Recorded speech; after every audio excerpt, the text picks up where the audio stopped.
Xolo, man, it's almost Blue Beetle time. The world is trying to see this movie, and I want to hear. We're about to meet this character for the first time in the movies. How did you meet this character for the first time? Do you remember what that was like?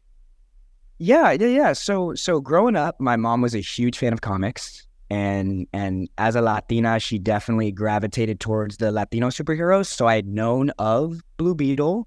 I myself wasn't a huge comic book reader, but I watched Young Justice, and in the second season of that show, Blue Beetle kind of has a really large arc. It's kind of all about like the Reach and Jaime and how he gets his powers and all of that. So I had watched that, and then after having booked the role, I went back and read the comics. But now I'm a Blue Beetle master. Did you know that it was Blue Beetle you were auditioning for?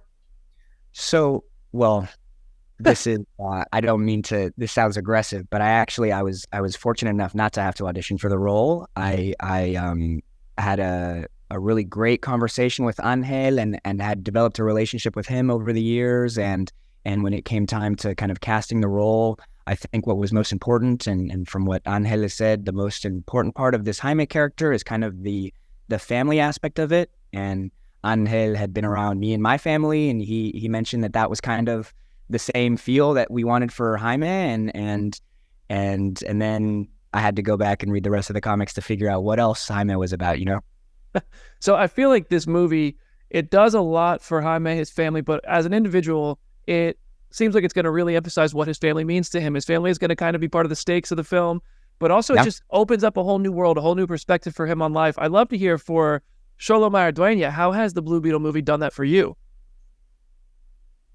You know what? It's done it in a couple of different ways. Candidly, growing up, Spanish was my first language.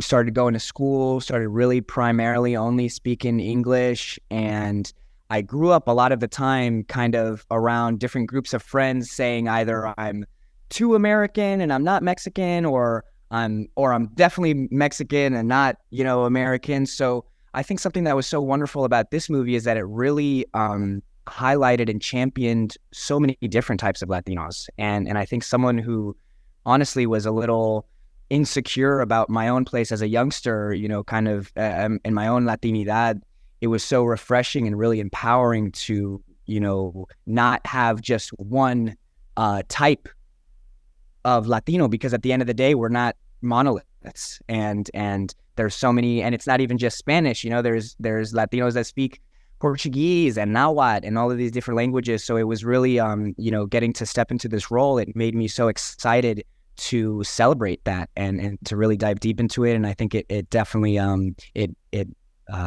continued on after the role. I love that. There's so many parts of Spanish culture that I really love, and just Latino culture that I grew up around it, and I just find it to be so awesome. And it's awesome to see it come to the screen. One of the best parts of this film is going to be Jaime's relationship with his sister. Can you talk to me about developing that and getting to build that throughout the film? So yeah, of course. So Milagro Reyes, played by the wonderful Belisa Escobedo, came in, and she was the only person for the part. I think very similarly to my own family, it's really great to have someone there to always just kick you while you're down.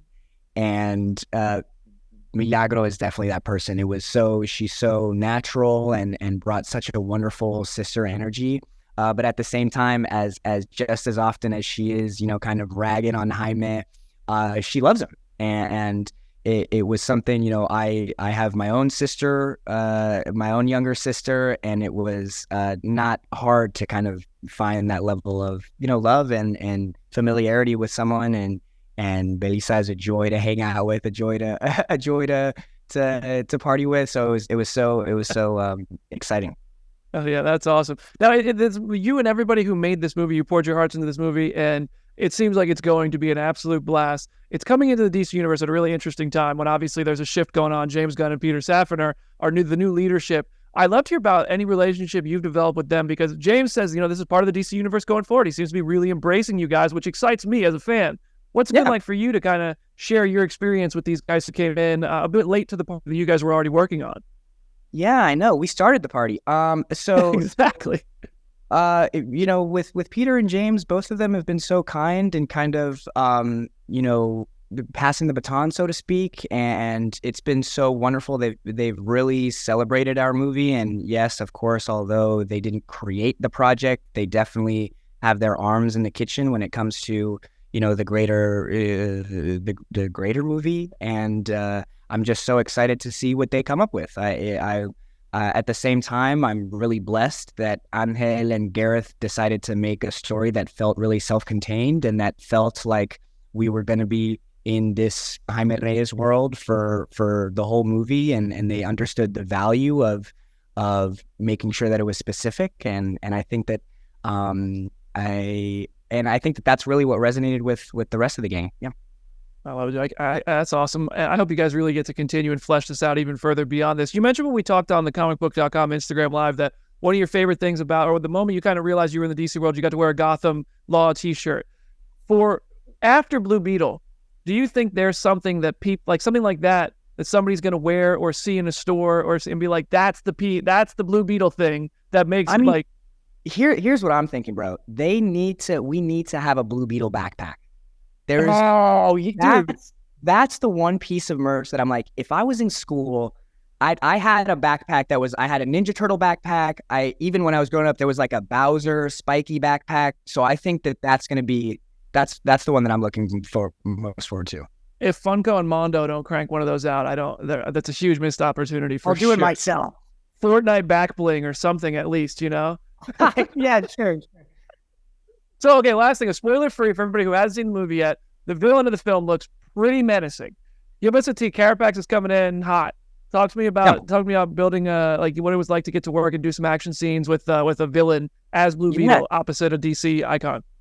Yeah, so I really am. I want to keep the spoilers free when it comes to Carapax and Susan, because I really am so excited for people to experience that for the first time on screen. But what I will say is that I think it will surprise people.